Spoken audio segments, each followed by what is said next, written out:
Gracia y paz de Jehová nuestro Dios y de Yeshua nuestro Mesías a todos ustedes, amados hermanos y amigos de Viento Santo. Continuamos con esta serie y me seréis testigos. Estamos ya en el video número 19 y continuamos con el segundo viaje misionero de Pablo. Al día siguiente de nuestro relato anterior, cuando Pablo le predicó el Evangelio al carcelero y a su familia, los magistrados les dieron la libertad, mandaron decirles que los pusieran en libertad, pero Pablo reclamó cómo era posible que, siendo ellos ciudadanos romanos, los hubieran azotado sin ninguna sentencia judicial.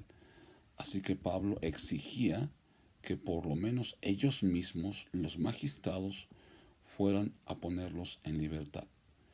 Cuando los magistrados se enteraron de que Pablo era un ciudadano romano, tuvieron temor por haberlos azotado, sin haberlos juzgado. Así que ellos fueron en persona y de la manera más amable les pidieron que salieran y se retiraran de la ciudad. Punto número 1. Pablo en Tesalónica. Cuando llegó a Tesalónica, el apóstol Pablo predicó el Evangelio conforme a su costumbre en la sinagoga durante 3 días de reposo consecutivos, y en su predicación logró que muchos judíos creyeran, también muchos griegos y mujeres nobles creyeron a la predicación de Pablo. Esto despertó los celos de los judíos, de los que estaban a cargo de la sinagoga.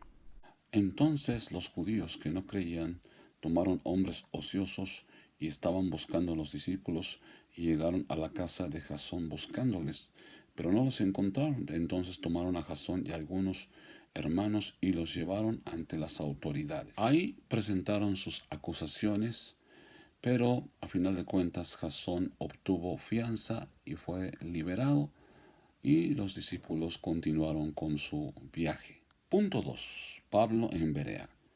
Cuando llegaron a Berea, Pablo comenzó a predicar el Evangelio en la sinagoga, y ahí, nos dice Lucas, sucedió algo muy interesante, pues los judíos de esta ciudad resultaron ser más nobles que los de Tesalónica, pues comenzaron a escudriñar las escrituras para comprobar que lo que Pablo decía era verdad. Sin embargo, cuando los judíos que estaban en Tesalónica supieron que Pablo estaba en Berea, llegaron hasta allá y comenzaron a alborotar las multitudes, y nuevamente hubo una gran oposición. Entonces a Pablo lo enviaron hacia el mar, y Silas y Timoteo se quedaron ahí en esta ciudad.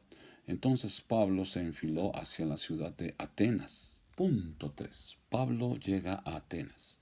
Al estar en la ciudad y recorrerla, el espíritu de Pablo se enardecía al ver que la ciudad estaba entregada de lleno a la idolatría, y al comenzar a predicar y discutir con los filósofos de los estoicos y de los epicúreos, ellos le preguntaban a Pablo qué significaba tanta palabrería, porque querían saber qué era lo que él estaba predicando.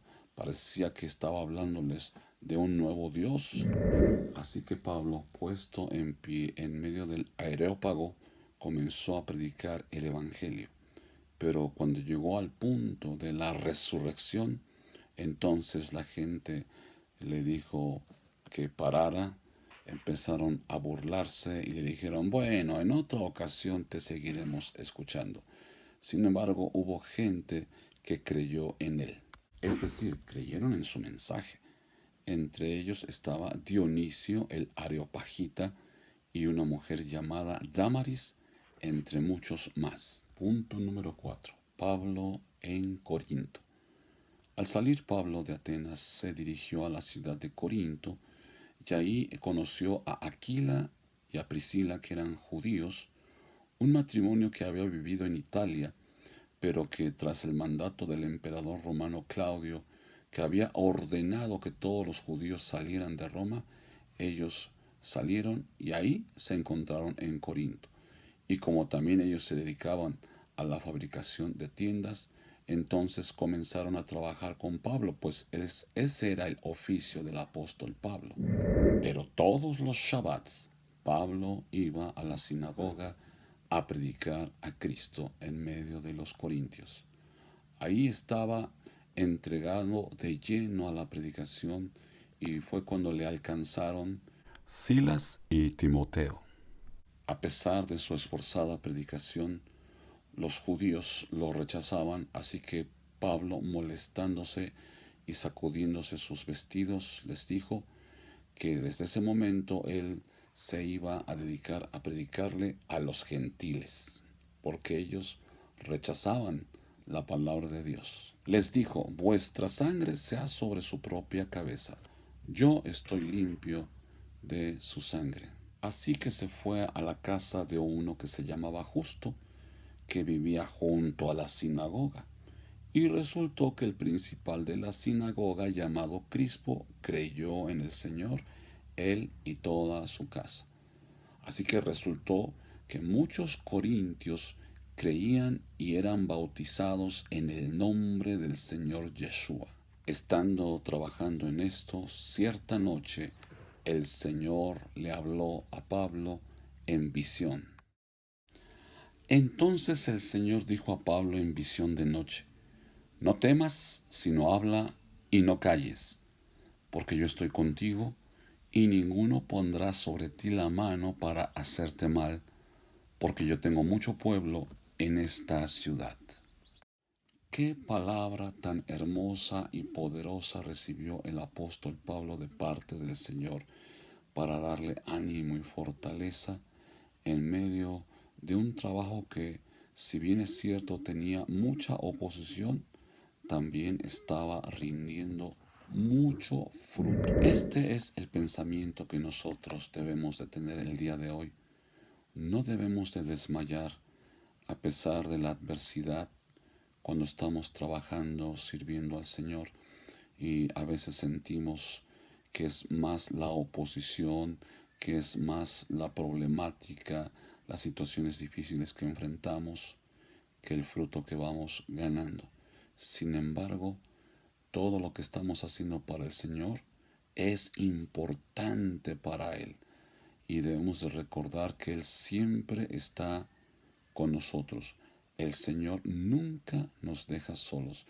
Si nosotros estamos sirviéndole, si nosotros estamos cumpliendo con el mandato que Él ha dado a nuestras vidas, estamos completamente seguros de que Él siempre está y estará con nosotros, animándonos, fortaleciéndonos, respaldándonos y guardándonos y librándonos de todo mal. Amén.